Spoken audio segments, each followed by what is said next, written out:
Hey, happy Friday, Internet Lifestyle family. This is Forrest, also known as the Media Dude over at Media Dude Marketing out on Facebook and Twitter. Hey, just want to go over a couple of things. One, for those of you that don't know it, I am a car guy. I've been in the car sales business for a long, long time and had the opportunity while I was actually in car sales. 80% of the cars that I sold were actually leases. Got really, really good at. Started out at a Ford dealership in Hawaii many years ago and learned how to do leases very well. So basically 8 out of 10 cars that I sold and delivered were leases, and got really good at it and really understand the value and the benefit of leasing, and sort of wanted to sort of jump on this bandwagon a little bit and throw in my 2 cents. Hopefully it's worth about a nickel to give you guys some insight on leasing. Not every car leases the same, and the reason I say that, there's some cars that have a higher residual value. I'll back up a little bit. I averaged about 23 cars a month, and out of that, like I said, 80% of them were leases, some of them were purchase. A couple of things that are missed. One is people say, I don't want to lease if I drive high mileage. Actually, if you're looking at a tax implication from a business, the higher your lease payment and the more mileage you drive, the better, because you have a bigger tax write-off for the lease payment. Again, you can check this with your accountant, but the more money you have to write off, the better. So leasing from that perspective, it doesn't matter if you lease a Jaguar or a Honda, you're going to have a better advantage, because the more miles you drive, the more you can write off, the higher your payment. So you can actually calculate a lease based on how many miles you drive per year. Whether that's 12,000, 15,000, 8,000, or 20,000 miles a year, or whatever it is you drive. The more miles you drive, the higher your lease payment. The higher your lease payment is, the more money that you can write off on a tax. Now, when you're looking at going into a lease. So also cash buyers. Now here's something to think about if you're a cash buyer versus buying and going into a lease. One of the biggest advantages of being a cash buyer versus paying cash or a lease. If you pay cash for a vehicle, I'll use the $20,000 price tag on a car. If you pay cash, you're going to walk in, you're going to hand that dealer $20,000 in cash.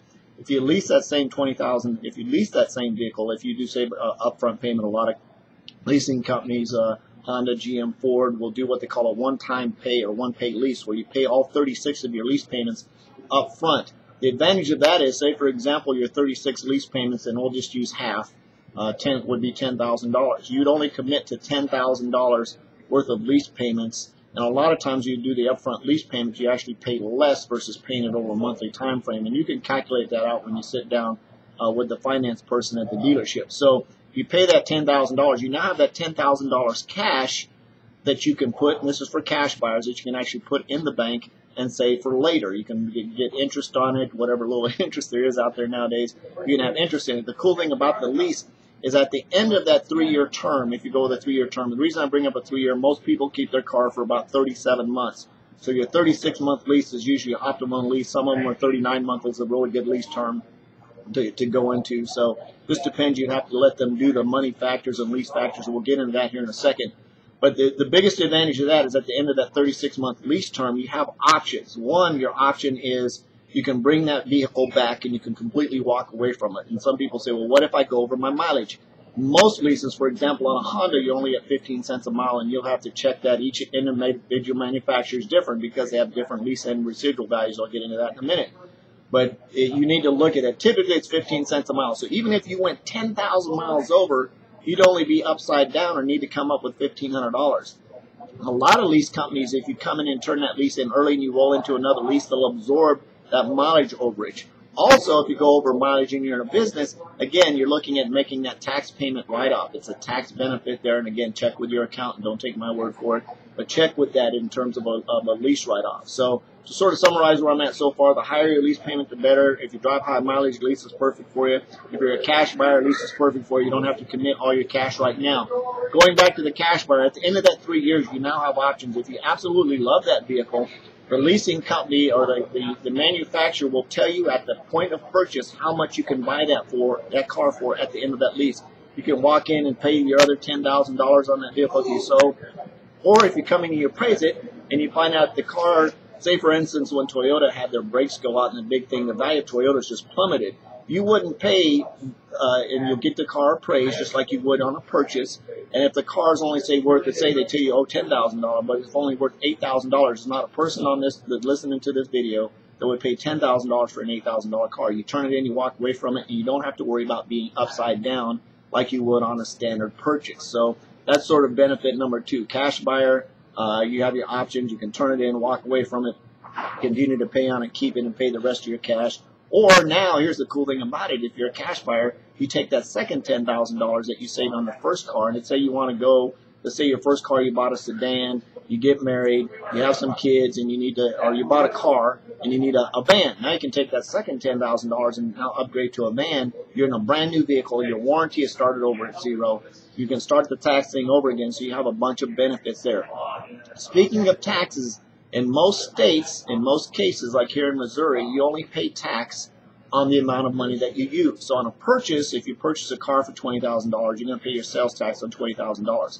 On a lease, you only pay it on a payment. So for example, if your payment is $300 a month and your tax rate is $7, your payment would be $321 a month.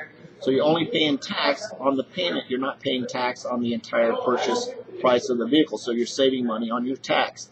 So just going into that. Now, talking about payments, every vehicle is different. Every vehicle has a different lease and residual value at the end of the lease. So, for example, if you bought a GM product where your residual value is going to be lower versus, say, a Honda. An example, if you bought a $20,000 GM car, your payment might be $275 a month on a 36-month lease, or as a $20,000 Honda, it might only be $215. The reason being is because the Honda has a much higher lease and residual value. In other words, it's going to be worth more 36 months down the road than that GM might. Now, there's also a money factor.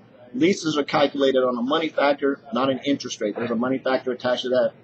The lower that money factor is, the lower your payment is. So if when you're doing your research and you're talking to these guys, you can call around. Now, if you just absolutely have to have a Jaguar or a Maserati or something like that's a completely different vehicle. But when you're talking about standard conventional vehicles, you do not have to own a business to lease a car and take the advantages of a lease. A lease is great for people that are going to college. Maybe you're looking to buy a used car for your kids, and rather than spending $7,000 or $8,000 on a used car, you take that $7,000 or $8,000 and you spend it on a lease. Once the kids get a brand new car to drive, they're not worried about any maintenance. All they're doing is putting gas in it. Your insurance is exactly the same, and you're paying the gas exactly the same way. And some manufacturers will actually include a maintenance plan in on a lease where they'll cover your oil changes and things like that. So, if you have any questions about leasing a car, feel free to call me or email me or text me. I can sort of go into the details, but hopefully I was able to explain the differences between leasing and buying when you're looking at or leasing versus purchasing.